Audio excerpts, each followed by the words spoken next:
Mesdames, Messieurs, salut. Parlons encore du Niger. L'ultimatum lancé par la CEDEAO et la France est arrivé à son terme.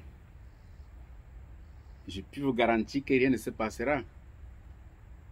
Rien. Les parlements de ces pays africains de la CEDEAO ont refusé toute forme d'intervention. Au Nigeria, le vieux président là, qui est à l'actif de la mort a dit qu'il va aller attaquer. Mais son parlement, le parlement de son pays s'y est opposé. Dans tous les pays, dans tous ces pays-là, en dehors de fameux Ouattara, le pion français là, et Macky Sall, le sale, en dehors de là, voilà les trois qui croyaient aller en guerre contre leurs frères nigériens. Aujourd'hui, la question qu'on peut se poser est la suivante. Est-ce que les Ivoiriens ont un problème avec leurs frères nigériens? Au nom de quoi est-ce que les soldats ivoiriens vont aller se faire tuer au Niger? Parce que ça va se transformer en cimetière. Si tant, on va ramener leurs cadavres en Côte d'Ivoire. Au nom de quoi est-ce que le Nigeria, qui dit-on est l'une des plus grandes puissances militaires, va prendre le risque d'aller se voir humilier dans le petit pays, le Niger? Au nom de quoi le Sénégal, le peuple sénégalais, doit aller se battre contre les Nigériens, leurs frères? Hey, my friend Nigerian, do you think it is okay for you to go and fight your brothers and sisters from Niger because of what is going on? I don't think so. We are family, and they are fighting for their liberation. This is the freedom, the fight for the freedom, the liberation of a people. So I don't see Nigerian going to fight people in Niger. It will be shame. If you interrupted the electricity to Niger, you better restore it right away. If not, tomorrow you'll be ashamed, because they can turn their energy and build their own electricity, and tomorrow you will have no way to sell them any electricity. Donc, on attend, le peuple attend, comme disait, on attend, et rien n'arrive, et rien n'arrivera. Si la CEDEAO est impuissante, si la CEDEAO montre qu'elle ne vaut rien, est-ce que c'est la France qui va prendre le risque de tirer la première balle sur le peuple nigérien? Avant de prendre cette décision, il faudrait que la France réfléchisse encore très bien. Comme je l'ai dit, les gilets noirs tapis dans l'ombre dans toute l'Afrique, en Afrique du Nord, Afrique du Sud, Afrique de l'Est, ils sont 10 000 fois plus dangereux que les gilets jaunes que Macron a tabassés. Les gilets noirs, c'est nous. Si la France verse une goutte du sang des Nigériens, il faut qu'elle s'apprête à contenir les Africains du sud, de l'est, à l'ouest, etc. Tous leurs intérêts seront attaqués dans l'immédiat. Il y aura riposte. Et on verra qui va perdre. Il y aura riposte. Et on verra qui va pleurer le premier. L'heure où la France chosifiait les Africains est dépassée. L'heure où c'est l'Afrique terrorisée, tuer les Africains, c'est fini. Nous sommes à l'étape de la lutte pour la libération authentique de l'Afrique. Oui, libération totale et authentique. Que la France tente, on la met au défi. Elle dit qu'elle a une armée, n'est-ce pas? Elle a une armée. Qu'elle tente de faire tomber un Nigérian. Elle verra ce que tous les Africains vont faire. On la met au défi. On la met au défi. Vous avez les pauvres journalistes français qui disent « Ah, la France, elle peut intervenir. Non, il faut qu'ils sachent qu'il y a même la base américaine là-bas. Et elle peut nous soutenir. » L'Américain qui a déjà détruit 1 million de personnes sans l'aval de l'ONU en Irak, peut-elle encore commettre une telle erreur? Est-ce que vous croyez que l'Amérique peut encore commettre une telle erreur alors que la tâche de l'Irak est encore visible, perceptible, nauséabonde sur le dos de l'Amérique, qui a, sous la base d'un mensonge, est allé détruire tout un peuple, tuant plus d'1 million des Irakiens? Vous croyez que les gens ne savent pas ça? Qui l'a sanctionné? Et tous ces pseudo-dirigeants de la CEDEAO qui bavardent là, est-ce que le président nigérien là, il est élu? Il est élu par qui? Il ne représente pas la population. Ce Ouattara, c'est un putschiste qui a fait un coup d'État constitutionnel pour rester là. Macky Sall, vous croyez qu'il est là, qui représente la population sénégalaise? Ils vont parler au nom de qui et au nom de quoi? Au nom de qui et au nom de quoi? La CEDEAO, comme je le dis et comme je le répète, il faut dissoudre cette histoire parce que ce n'est pas la représentation du peuple africain. C'est une création des Occidentaux pour contrôler les Africains. Je pense que tous ces présidents, au lieu de menacer, si vous tentez de nous attaquer, on va sortir de la CEDEAO. Je demande que vous sortiez. Sortez de cette CEDEAO qui ne vous sert à rien. On vous utilise, on utilise ça pour vous contrôler. Ça vous sert à quoi? Quittez cette CEDEAO. Et je voudrais ici dire au peuple nigérien, voici ce que vous devez faire d'urgence. Voici ce que vous devez faire d'urgence. Continuez à sécuriser vos frontières. Sécurisez vos frontières et que le peuple reste en état d'alerte au maximum. Ça, c'est le dingue. Donc, il faut sécuriser la frontière au maximum. Pas d'avion qui survole votre territoire sans votre avis, sans votre accord. Oui. Et transformer. Vous savez, le Nigeria dit qu'il va vous sanctionner en électricité, qu'il va couper l'électricité, il vous sert 70% de l'électricité. Dites à ce Nigérien-là de garder son électricité. Maintenant, qu'est-ce que vous faites d'urgence? Vous prenez votre uranium, vous cessez d'offrir aux Français, vous l'utilisez sur place. Vous demandez seulement l'aide de la Russie, là. Elle va venir installer les centrales nucléaires portatives, les centrales nucléaires mobiles. Et ça va ravitailler non seulement le Niger, mais toute l'Afrique de l'Ouest, et même si possible toute l'Afrique. Et vous n'aurez aucun problème d'électricité. C'est faisable, très facilement faisable. En moins de 3 mois, vous avez de l'électricité dans tout le territoire, surtout le territoire du Niger, sans dépendre de ce Nigérien qui veut faire du chantage avec de l'électricité. Sous le, n'est-ce pas, parce que c'est la France qui dit, ah, vous allez sanctionner. Vous sanctionnez quoi? Les sanctions ne servent plus à rien. On n'a pas pu dissuader un pays avec les sanctions. Aujourd'hui, ceux-là qui parlaient des sanctions ont compris que leurs sanctions sont inutiles. Vous avez vu, ils ont sanctionné le Mali, cela a fait quoi? Voilà, c'est l'OTAN avec l'Amérique qui ont sanctionné la Russie. Cela a servi à quoi? Est-ce que cela a paralysé la Russie? Donc, arrêtez de donner votre uranium aux Français. Transformez cela en énergie locale. Et vous avez de quoi alimenter toute l'Afrique. C'est ça qu'on attend, les gars.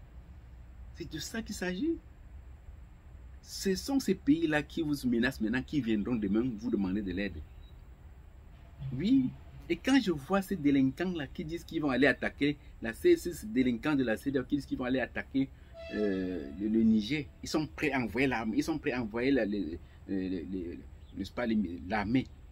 Ce qui est paradoxal et honteux, c'est qu'ils n'ont même pas libéré leur propre peuple. Ils n'ont pas encore libéré leur propre peuple. Les autres pays sont en train de déposer les avions pour faire partir leurs ressortissants. Toi, Nigérian, tu as fait ressortir tes membres. Toi, Ouattara, le fou, tu as fait sortir tes enfants qui sont là-bas. Tu veux aller les bombarder. Quelle honte. Quel manque de logique. Tu vas aller bombarder ton peuple là-bas. Il y a combien d'Ivoiriens au Niger? Combien de Nigériens au Niger? Combien de Sénégalais au Niger? Vous n'avez pas pensé les retirer, mais vous voulez les bombarder, détruire un pays. Allez-y, on verra. Essayez, on vous met au défi. Essayez et vous verrez. Nous ne sommes plus à l'étape du passé. Ces supports ont permis à la France de nous chosifier. Aujourd'hui, ce que la France cherche à faire, c'est nous opposer. N'est-ce pas? Opposer les Nigériens aux Nigériens, opposer les Sénégalais aux Nigériens, faire en sorte qu'il y ait un trouble au niveau de l'Afrique, pour qu'ils en profitent pour justifier leur présence. Voilà ce qu'ils font. Est-ce que les Africains vont encore tomber dans ce piège? Je ne crois pas. Ils ne vont pas tomber. Vous avez vu que tout le monde fuit. Tout le monde fuit. Même le Tchadien, là, le Tchadien, le rebelle, le pushiste Tchadien que la France a installé, là, lui-même, il a fui. N'est pas on dit que le Tchad a la plus grande armée de l'Afrique centrale. Qu'il tente. Pourquoi il fuit? Pourquoi il fuit?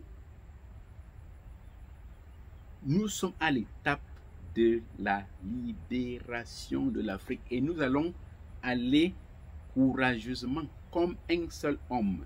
C'est ensemble que nous allons nous battre pour la véritable indépendance de l'Afrique. C'est maintenant que ça commence. C'est maintenant que ça commence. Que ces Nigériens-là qui disent qu'ils vont aller et supprimer la lumière, il faudrait qu'ils commencent à se battre pour se libérer des colons britanniques.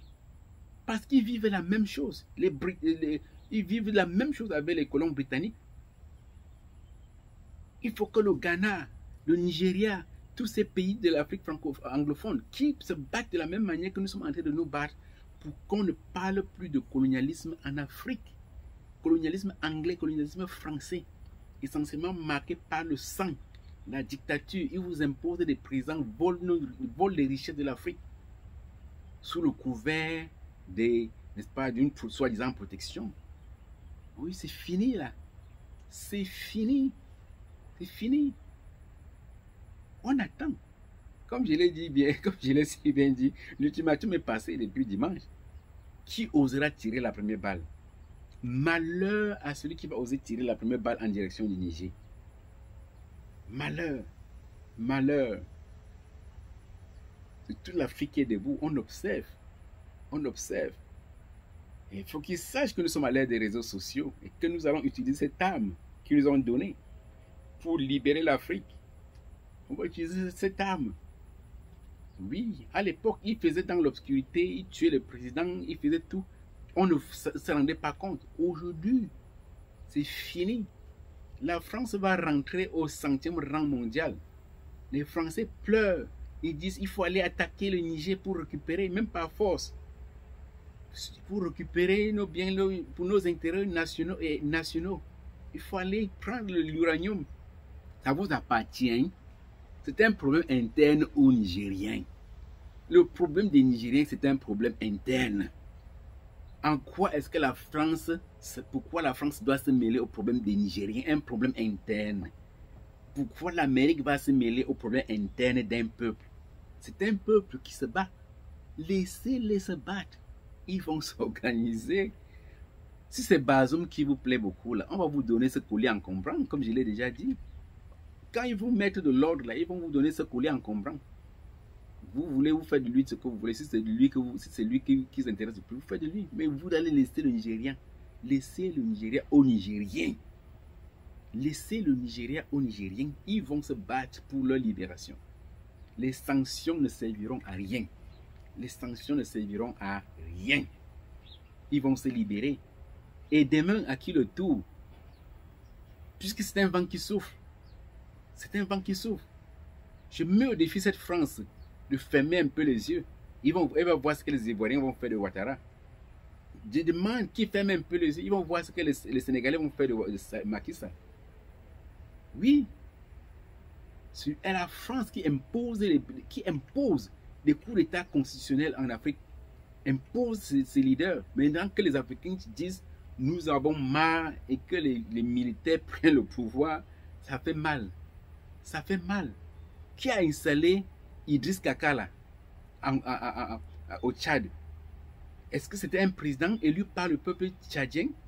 Pourquoi Macron a installé Idriss au Tchad contre la volonté du peuple tchadien? Ce n'est pas un coup d'État? Plus grave, même pas peut-être plus grave que celui qu'on est en train de faire au Niger? Au nom de quoi Macron peut-il nous parler? Au nom de quoi? Qu'il ferme et qu'il s'occupe de ces saletés de la France. Oui, qu'il s'occupe de ces saletés de la France. Il est incapable de diriger la France. Il a transformé la France en un pays du tiers-monde. Il peut broncher aux Africains. Oui, nous allons nous battre et tous ces Africains vont quitter. eux qui vous servent de main-d'œuvre d'esclavage, ils vont quitter, ils vont revenir tous en Afrique. On va transformer l'Afrique en un véritable Eldorado. Tout ça, même de ceux que vous appelez les immigrants et les immigrants là, les clandestins là, ils vont rentrer tous en Afrique. Parce qu'il y aura du travail. Il y aura du travail, il y aura du boulot. Et vous allez vous laver vos cadavres là. Vous-même, vous allez laver pour vous occuper de vos vieux malades, vos vieux. Les Africains ne seront plus là pour faire ce sale boulot là. Le travail sera en Afrique. Et au cas où vous doutez, vous allez venir en Afrique demander la nationalité africaine dans les pays africains. Puisque l'Afrique, c'est le continent du futur. Vive cette Afrique libre. Vive l'Afrique des libertés. Le changement, la lutte pour la liberté, pour la libération du peuple africain, c'est maintenant. C'est maintenant ou jamais. Courage au peuple du Niger. Courage. Tout le peuple africain vous regarde. Tout le peuple africain vous soutient. Le changement a déjà lieu. Prenez vos responsabilités en main. Libérez-vous du jeu colonial et développez votre pays. Et que d'autres pays copient votre exemple. Puisque vous ne serez pas le dernier à mener cette révolution. Beaucoup d'autres arrivent. Alors, c'est dit. C'était votre humble serviteur, professeur Welly.